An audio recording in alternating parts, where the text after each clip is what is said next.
Life today can be so busy, and quite rightly in today's world, we often just have to focus on getting things done. But sometimes it's important to take a moment to just step back and ensure that with time passing, we also enjoy the process. And for me, that means playing with paper at my craft desk, making something probably easy, definitely beautiful, and always fun. So this week I'm sharing a little bit of behind the scenes content of what I get up to when I'm not making tutorials. So what you'll see today is what I do to relax, to enjoy the moment and definitely have fun. And just to be clear, I'm still going to be making my tutorials and providing you with the one-page process steps just to make it really easy for you to do too. This is just my way of inviting you into my craft room to create, craft and play with me. So for the first time I've set up my camera. I have no plan for what I'm doing today, but I just wanted to share a little bit of what I'm doing and probably what I want to do more of, which is enjoying the process of creating as opposed to really focusing on the thing getting done and the output being created. And the more I thought about this, the more I realised that I've lost a bit of this. It's become production and create, and I want to get back to some of that joy of creating, or at least reintroduce some of that and balance it with making things so that I can actually finish something, but also doing things that I want to do, and really importantly in my world is using some stuff up, because I haven't shown you this yet, but I am more than a little bit snowed under with stuff in my craft room. And my passion and my mission is to use stuff up by converting it into and upcycling into more beautiful things. So one of the things I've been doing, I took a book which typically I'd have hung on to for quite some time, and it had roses in. I wonder if I've got the pile yet. So I dismantled the book and it gave me some lovely images that you can see here. Gorgeous roses. Yes, I would typically have hoarded this book and waited forever to use it. So what I've done is I've pulled the book to bits, and sometimes I've got just the flower image on a book page, and I think on some of them I've still got it as a double, so that might be more interesting to use in a specific way. But I've basically got a few of these, and what I've been doing is just having a go at putting the image on another double book page. So I gutted another book, and this one's got really nice vintage style paper, so it's got that aged yellowing feel, and it sort of reflects the shape of the page with the roses on. And then I've just had a go at integrating some elements to make some pre-made journal pages. So these have got some, well, it's random. I've got sewing around the top here, and I've sewn a little belly band on the inside, and you can see I've pulled the yellow through to the yellow on the back. I don't know that I'd have typically used pink. I'm not really a pink girl. I like green. I love green. But I've incorporated pink and yellow here just to keep the colour theme going, because I do feel that gives you a coordinated journal page. And that just gave me one with space to write, and I absolutely loved putting it together. I've done a few. They're all different. I don't really plan them. They just happen really. This one's got some nice brown paper on the inside, and we've got a little bit of squared paper here. But I've done a few. I've already got carnage going on my desk here. I don't know if that happens to you. As soon as I've created anything, my desk becomes a complete mess. So basically I've got a whole stack of these now, because they're very quick to make, very satisfying, and they've followed on from making a whole load of hinged pages. So I folded some larger book pages, and these have just been sewn on as an image in its entirety, but the pages that I pulled out didn't work for me as they came out of the book. So this one I've got a hinge on. In fact, quite a few of them I was aiming to have a hinge. This is just a piece of scrapbook paper sewn on. But the idea of the hinge is that I can then make this page bigger and integrate it into a journal. So I've got quite a few of those. I really love these images. This is from a different book, but aren't they gorgeous? Sometimes I've used other images. So this is from a natural history book, and I've got behind it, there's a piece of paper down here, this is sewn on, and I've actually got a piece of gold paper here that I've torn from a cracker, just from a Christmas cracker. So sometimes I've just folded a piece of paper in half and then I've sewn across it, top and bottom, and that just makes a pocket. The reason I like these is the text on it is beautiful, it's bold, it's that big bold black text, and I think that on a page sideways would look absolutely brilliant. Whenever possible, I've been using things like stickers. I want to use things up, and just little bits of paper from my tub of scraps, and it's just the most relaxing thing to do is to make these journal pages up. And I'm going to put them into one of my covers that I made a couple of weeks ago. I did a tutorial making 7 different types of journal cover, and I need to put some journal pages in those. So really what I did when I pulled the bigger book to apart, and I was making the ones this size, or should I say this size, these are trimmed to fit those covers. So what I think I'm going to do is put some of these pages that I've put together into one of those journals, and just maybe come up with something then that is more about enjoying the process that I typically get out of it, and then I'll have something to fill in myself, to write in, to stick things in, whatever I want to do. So I've laid everything out that I think we need for making up a journal, and specifically what I've got is the books that I've used for making those hinged pages. I thought I'd just quickly show you which books they are in case you're interested in searching for them. And although there's one I couldn't find, I've got an alternative. I also thought it would be nice to choose the cover together. So I've pulled out the plastic wallet that I keep my various projects in. When I do a tutorial, I bag up all of the work in progress along with the instructions that I create.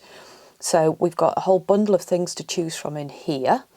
And I also thought I would show you the pages that I've just very quickly put together for the signature. And what I've done is I've taken those hinged pages that I just showed you, and I've added a page at the back, and I've done it in a different way on some of these hinged pages. So I thought I would quickly show you my method, although it's in the moment just doing whatever works, but my method for building out those hinged pages so you get a proper double.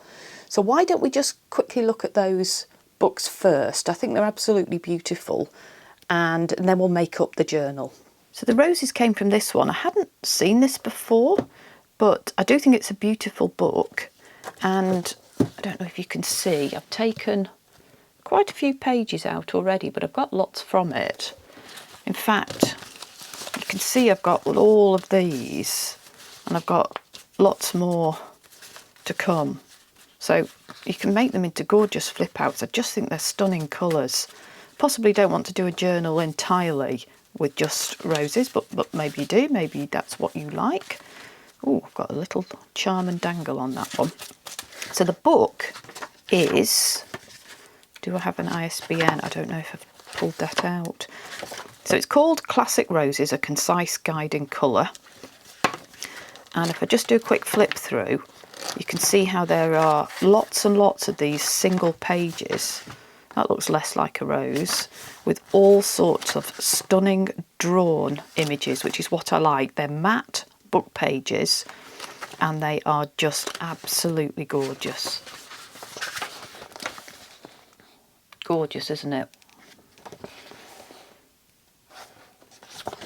How could I not use that? So those were the small pages, but I also had these larger pages, and I don't actually know where these came from. I have a little container on the other side of my craft room with just beautiful pages in, and I pulled a few out, And because I couldn't find the book that this came from, so that's a memory cell that isn't there and working at the moment, I pulled out an alternative book just to show you, because I think this one would work as well. So this is the Hamlin Colour Guide to Wildflowers of Meadows and Marshes. You may have seen it in my video when I talked about money saving ideas, because I did a fairly good pan of my shelf of books. And this is brilliant because, again, you get a single page of images drawn. I actually like the text that's on the pages as well. And it helps me a bit because you don't tend to get a double image, as in one on the front and one on the back of each page. And just absolutely gorgeous, these. I will use this up, and I'm always on the lookout for another copy of this book. The other one that I've used this several times. I'm glad that I've started to dive into it. I use the Kingfisher Concise Field Guide to Animals and Plants. And this you may have seen when I made my best junk journal. You can see it's all collapsing on me. It's got all sorts of images in it. And I put this behind the window of my used junk mail envelope that I use for the cover of my best junk journal, because a size like this is just absolutely perfect for an image on the front cover of a journal. And it's not just flowers. So in this one, you get insects, invertebrates, you get the butterflies, and I think my big butterfly page. So my big butterfly page, this one with the cracker gold paper here, came from this book. And I don't mind saying that I've actually got two of these. So I've got one in reserve, and that makes me feel really good. So the other book that I've used for the papers is this book, The Lives of the Kings and Queens of England. And this is what I've used for the main pages, not least because they've got some interesting things like maps on the backs of the pages, where I've put a more, let's say, a more pretty image on the front. But it's also fairly thick paper, so I was able to make these hinge pages out of it. There are a few really nice images in here. Some of them are a bit gutsy, and I don't like seeing people fight each other. But you have got some really great images. Nope, I'm failing. Ooh, I like that a lot. I'm not winning on ISBN, but I hope that if you were interested in something like this, you'd be able to get it from the title. So here's my collection from a couple of weeks ago of covers to choose from. So I did 7 different journal covers, as in the design, all from one basic form of actual backing. So these are from large used junk mail envelopes that I've then covered with book pages, and I've added some strength to the spine. And I've got a few to choose from. So one with buttons, quite like the gold. Would that go with flowers? That's a candidate. I've been using up larger images from a bird book. I used some washi tape. Got one with texture and a button. There's the bird stuck on. The image using washi tape and some matting. Some extra little bits made up. I did some beads, wrapped it around with some thread. And that's the larger one. It goes that way up. This is one I made on camera. I think because there's a flower theme, I think I might use that one. These are really light because they're very 3D. I've got some flowers that I added to the front, and that's another of those beaded designs. So I think I'm going to use this one. There we go. So these are the signature pages, and I'm pretty much ready to bind them. Let me show you those hinge pages so you see what I mean. So here we have that beautiful butterfly with the gold paper behind. Let's set them aside. And I found a number of other book pages to augment. So what I've done with this one is stick it to the outside of the hinge. So you can see that side, but for this side I'm seeing the whole of this page, so it's on the outside of the hinge. And because it was a bigger page, I've let that be one that folds out. It was too deep, so I have folded it up, and I've made it easy to fold at the hinge, at the fold here, by just taking a little bite-sized piece out here, and in fact right on the edge. It wasn't deep enough to make into a pocket. I do make a lot of my pages by adding folds, and I've got a pretty successful video on my channel which I'll put in the description box below about making lots of easy folds if you want to make a journal. It makes it really the easiest way to put your signature together, because you haven't got the problem of making the sides here all neat and tidy by cutting. You can just fold them in to be as wide as you want. Stunning picture. Again, another of the hinged pages, and on this one I've literally just done a very simple stick and glue on the outside again, so I can see all of that lovely piece of scrapbook paper.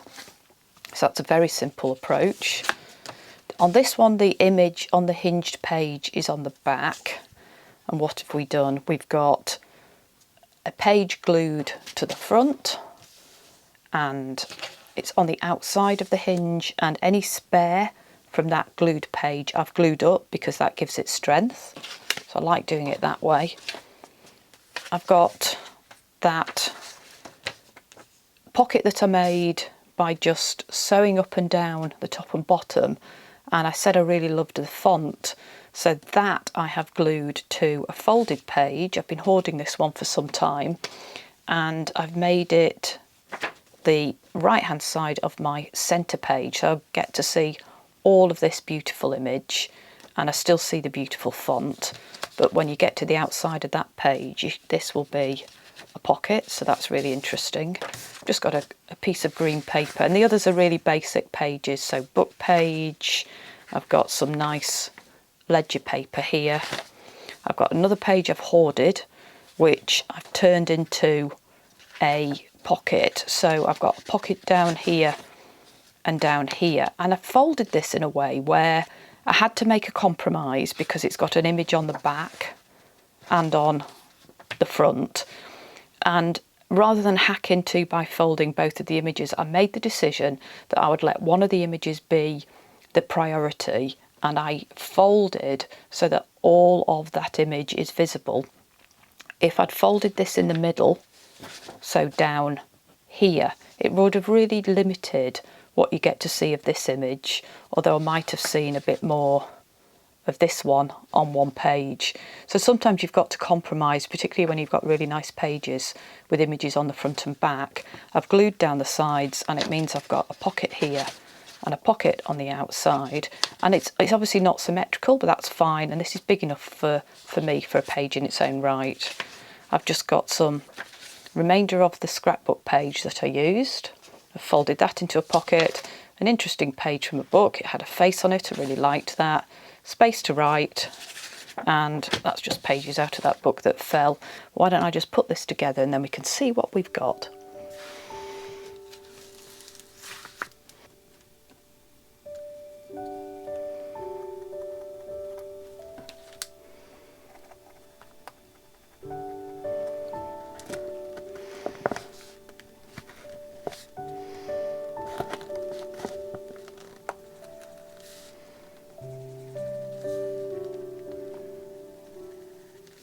So I've made holes in the cover and holes in here in the middle, and these are about 5 centimetres, well exactly 5 centimetres apart, and that'll be enough strength when I bound it to hold it all together.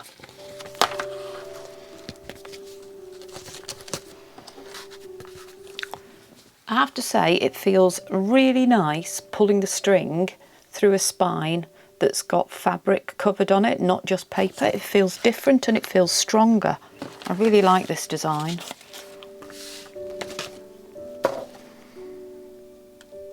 It's starting to come together. It's actually feeling quite chubby. I love it. Tie it off at the back. I do 2 knots at the top hole. There we go.